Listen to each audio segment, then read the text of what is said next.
So this video is my attempt to distill and summarize all my learning and give you an overview of my journey, how and what are the things I did good in my Gmat attempt, what things I did wrong, what you think you should avoid.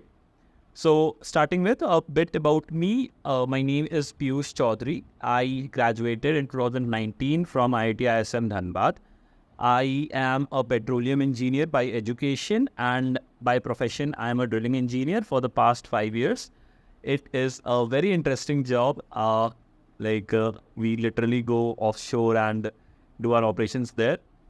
On some other video I'll talk about it in detail. You can connect me at any of these three places, LinkedIn, Instagram, or my Gmail. Just let me get the pointer here. Right, it's Piyush Chaudhary 14RY. Now for me, this journey was 2 years long and 4 attempts long. As you could see, the first time I gave in November 2022, I got a 650, then 710, then 720, and finally I got this 735. Obviously, it was not a continuous journey. It was into bits and fragments, time and again. The study was not continuous because of job and everything. So one key takeaway for anyone watching this is if you have decided to prepare for Gmat, block your 90 to 100 days and be consistent. Have a momentum for those 90 to 100 days. Take out 1 to 2 hours daily. That is very important. The momentum is very important here. Now I enrolled myself into various coaching and personal tutor. Save yourself from doing the same. I will not recommend doing that. Take your time paying the right one.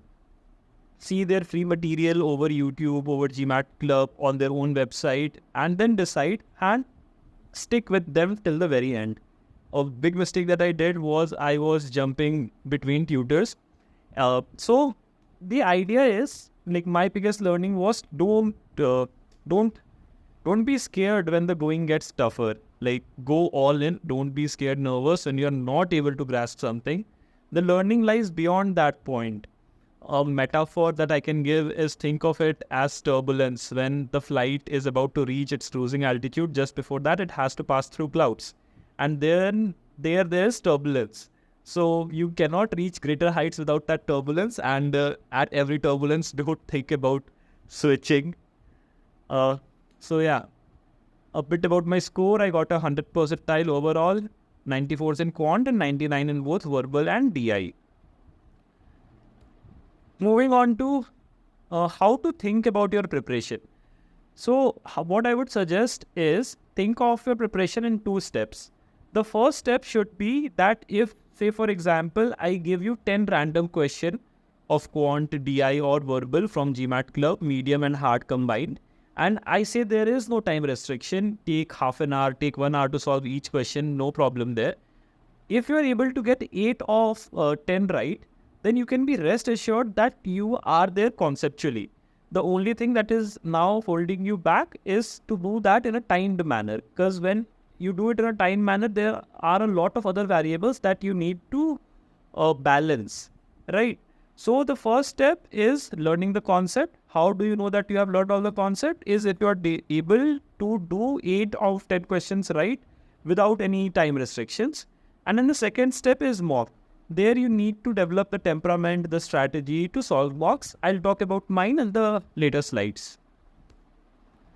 Now, this is one very important thing that you should think about right from the day you end your stage 1, that how will you attempt the exam. What I would suggest, and I think you should attempt the exam in 2 of the following pattern. First is give quant, then do DI, then take a break for 10 minutes and then do verbal, or vice versa. Do verbal first, take a break and then do quant and DI. The idea is that DI is extensive calculations, right?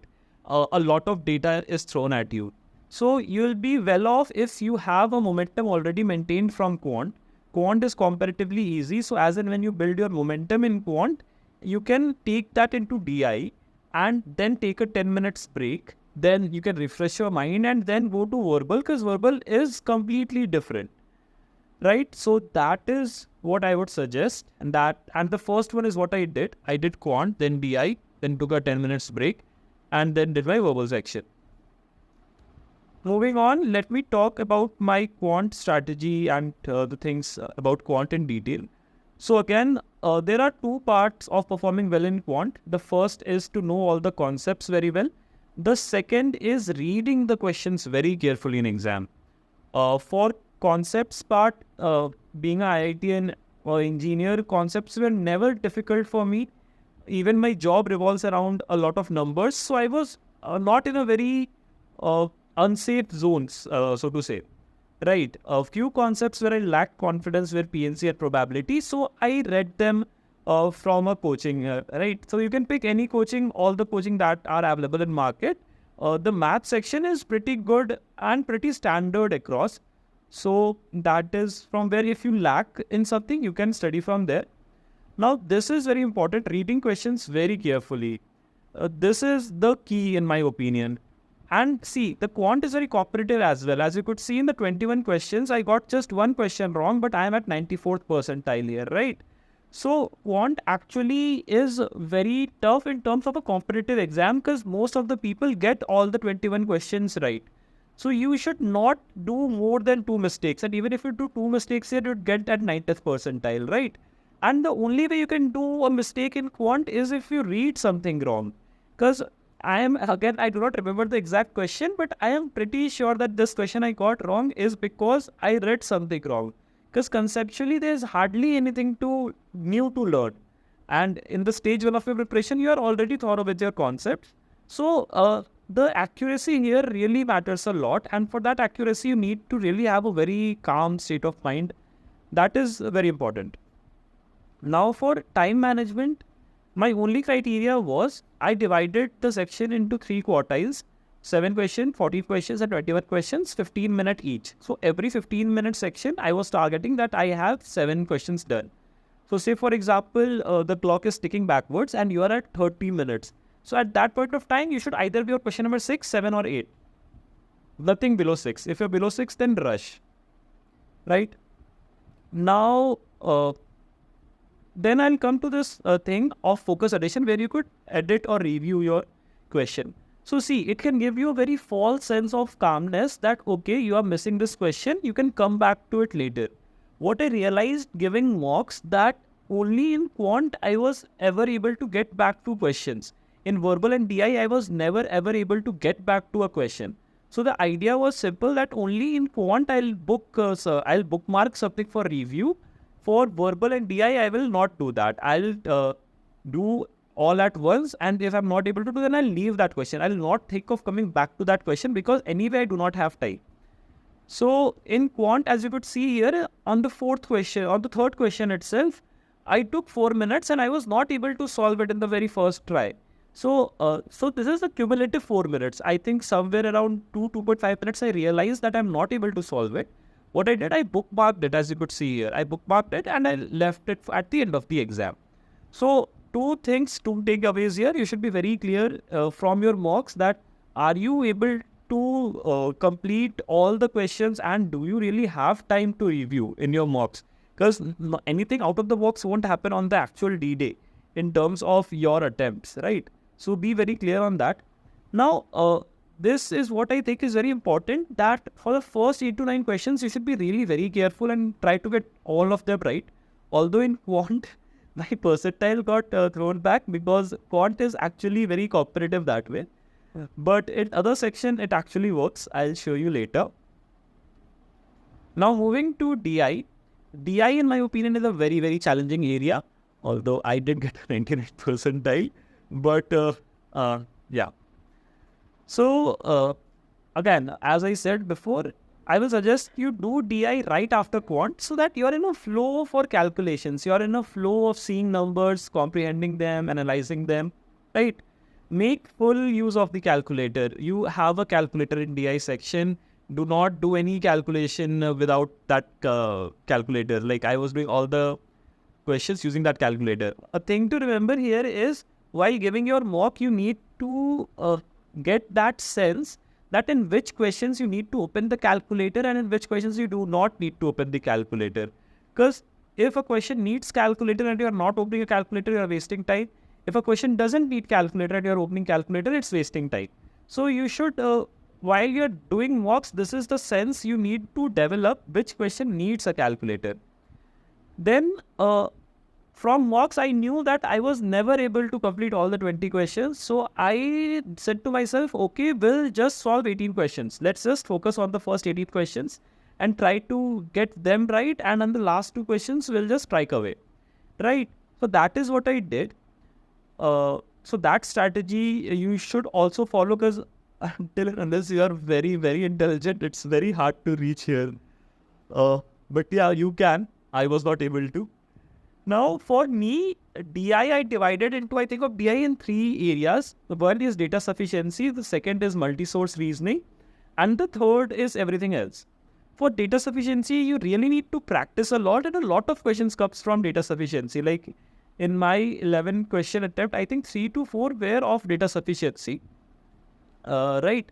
So you need to be very aware in terms of the calculations. Because see, data sufficiency, you have to be very careful. What are the inputs required? Are those inputs enough? So you really need to practice there. While you're preparing quant, I think all the coaching provides data sufficiency material with quant. So you need to practice data sufficiency a lot, and a lot of concentration is required there. Here also, of the 4 questions I got wrong, 3 were of data sufficiency. Right. So even I need a bit more polishing there. For multi-source reasoning, I watched Payal ma'am's video. She's an instructor, I think founder of Gmat or co-founder of Gmat. There's a video series of her of Gmat Club. Her motto is own the data set. So that is what she says, and that is what has been the most important mantra for me. So you could see this 6.5-minute question is a multi-source reasoning question for me. These 3 questions are multi-source reasoning for me. What I did was, on my writing pad, for the first 2 tabs of a multi-source reasoning question, I wrote out the data, and the third tab was open on my screen. So basically, at the same time, I can see all the data that is required for answering a question without switching between the tabs. So that is one thing you can do. Second mistake I used to do was, I used to skim through the data set first. That, okay, let me see what all are there. And then I'd read the question and then again come back to data set to see what exactly is there. Don't do that mistake. You do not have time to skim through for the first time. Take down your notes, understand the data set for the very first time when you read it. Again, because when your first stage of preparation ends, and the first stage of preparation is doing a question with 80% accuracy in any of the section with unlimited time. So you should be very sure that if you have unlimited time, you can definitely solve this question. The only challenge here is to solve this in a timed manner. So you can solve that question. Don't take that pressure and just keep on writing those, understanding the data set. You will be able to solve it. This is single-handedly the most important thing in for DI. Own the data set. Like, simply own the data set. That mindset. Again, what I'd suggest again here in DI, it's very important to get the first 8 to 9 questions right. I think finally GMAT is a adaptive test. So getting 2 questions wrong after the 11th question didn't harm me much here, right? So if these 2 questions would be the first 2 questions, it would harm me a lot. So this is again one mindset that I developed from giving mocks and analyzing mocks, so that you should also try. Again, and the last point, I did not leave any question for review in DI, because anyway I was not able to reach till the 20th question. So all the time and attention that was needed, I gave it during that point itself, because it's a very big lure, now that you can come back to it. Okay, I'll come back to it. But do you actually have the time to come back to it? I don't think so. That was not the case for me. Moving to verbal section. Being an engineer, I got a 99th percentile. I'm really very proud of myself that I was finally able to do this. For verbal and critical reasoning, I studied from various coaching, like in this 2-year period. Do not do that. Not recommended strategy. Not a very good strategy. It takes a lot of time, then a lot of setbacks also, and a lot of money is also gone. Let's be very practical about money also. A lot of money is also there that we wasted. I was in lookout for some magical formula for CR, only to ultimately realize there is no magical formula to CR. There is a method. Follow that method. Whichever coaching you pick. I'll just briefly touch what all I studied for CR. EGMAT. So there they teach a method of pre-thinking. So basically, my ultimate method of solving a CR is while reading the question, if I'm able to pre-think something, then I go about it. If I'm not able to pre-think anything, then I go by the standard traditional method. So basically, I'd say that my methods are amalgamation of all the coaching that I have read. So in a way, it is useful, but again, do not take so much pain. A more efficient way is to take one tutor, take one coaching, and stick with it. So what I did was I started with Gmat, then Gmat Wiz. I took their personal coaching as well. I studied from top 1%. Their RC course is top notch. You should definitely see that. It will transform you completely. Target test prep, I used their free trial for critical reasoning. Then there's this personal tutor I hired in the last 2 weeks, Vibhu Anurag sir. He really helped me in the last leg of my preparation. I'll talk about him in the upcoming slide in greater length. So, right, the biggest mistake that I did was I was not able to think the second order thinking or the third order thinking. What I mean by that is the exam is of verbal reasoning. The exam is not of English. They are not testing your English skills at all. They are just testing your reasoning skills. So, always be on the thought of, okay, what am I missing in this question? How can I better solve it?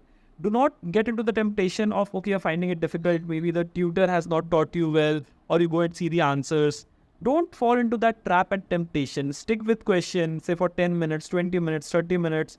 See why you are eliminating an option. What I used to do was I used to copy the question in my Word. And then against each option, I used to write, okay, why am I eliminating it? Why am I eliminating it? And if I got that question wrong later, so I would see, okay, what reasoning that I thought of and what is the correct reasoning, what I did wrong. So a lot of introspection goes in verbal. Verbal is not a test of English, but simply a test how well are you able to reason with yourself, right?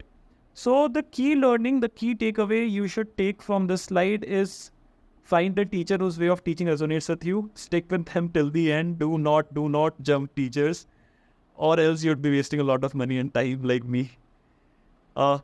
Now, one very practical thing that I did was in the mocks, leading to my actual exam, I realized that if I'm getting 8 questions wrong in the entire mock across all the 3 sections, at least 4 of them I did wrong because I missed single word.